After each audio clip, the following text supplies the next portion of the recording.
បាទគោរពសួស្តីជំរាបសួរបងប្អូនបាទថ្ងៃនេះបាទសូមបង្ហាញពីឡានមួយគ្រឿងនេះបាទបងប្អូនបាទ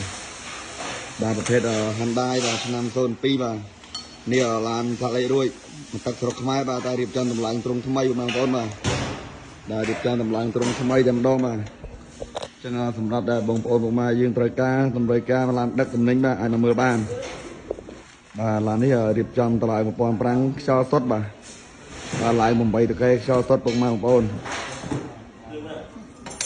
ទីតាំងនៅស្រុកអូររងឪទីតាំងស្រុកអូររងឪខេត្តត្បូងឃ្មុំសម្រាប់បងប្អូនយើងតម្រូវការអាចតាក់ទងមើលបានផ្ទាល់បាទឡានផ្លាកលេខរួច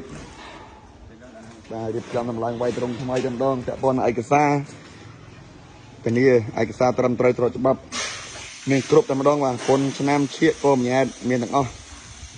បាទឡានមួយគ្រឿងនេះបាទទឹកឆ្នាំនេះនៅស្អាតសាច់ដែកស្អាតបងប្អូនបើត្រង់បាច់មើលត្រង់ថ្មីសុទ្ធបាទ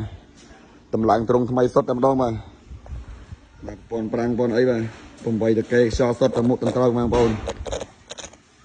ចាំមួយគ្រឿងនេះបាទបានទៅបងប្អូនណាចំណាប់អារម្មណ៍អីបាទមកមើលមកធានាតាមខ້ອຍបាទពណ៌ប្រាំងពណ៌ភ្លើងពណ៌ហ្វិនជាអីបាទរៀបចំមួយសេតជូនបងប្អូនបាទអត់ឲ្យបងប្អូនយកទៅប្រើខកម្ដងទេបាទប្រាំងខ្យល់ទាំងមុខទាំងក្រោយបងប្អូនឆ្នាំ02ប្រភេទឡានផ្លាកលេខរួចទឹកស្រុកខ្មែរតែរៀបចំវាយត្រង់ថ្មីបាទតម្លើងត្រង់ថ្មីសុទ្ធតែម្ដងបាទជាងនេះជាងនេះកូនឥណ្ឌាមេឥណ្ឌានេះមេជាងឥណ្ឌាបាទនេះមេជាងឥណ្ឌាពងរៀបចំតប្រាំងណាតប្រាំងបាទជាងឥណ្ឌាយកពីឥណ្ឌាមកធ្វើបងប្អូនបាទនេះពងឡើងពងខ្យល់បាទគ្រឿងក្រោមធានាថាហាត់ជូនតែម្ដងបងប្អូនបាទ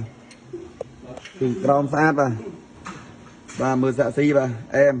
តាបលើក្រោមហើយបងប្អូនយើងយកទៅប្រើឲ្យតោះចិត្តទេ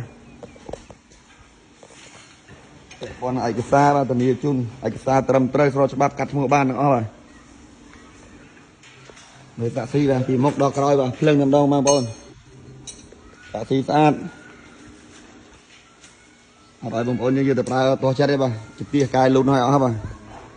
កាយជាទៀសលូនហើយអស់ហើយបាទនេះឡានមួយគ្រឿងនេះបាទខ្ញុំវាយត្រង់មកភ្លីក្រោមចម្រឹងលើបងប្អូនភ្លីក្រោមចម្រឹងលើបាទឬក៏បងប្អូនតម្រូវការចង់បានត្រង់មិនក៏បានដែរត្រូវថ្លៃតម្លាក់ត្រង់ចុះវាយត្រង់ថ្មីម្ដងទៀតក៏បានដែរបាទកំងបានគ្រប់តម្រូវការបាទជាទៀបាទមកសេតហ្នឹងបាទដឹកឲ្យតោះចិត្តទេ20តោនដឹកចុះបាទនេះជាទៀដឹកឲ្យបាន20តោនបាទសាក់ស៊ីតារួចអស់ហើយបាទទាំង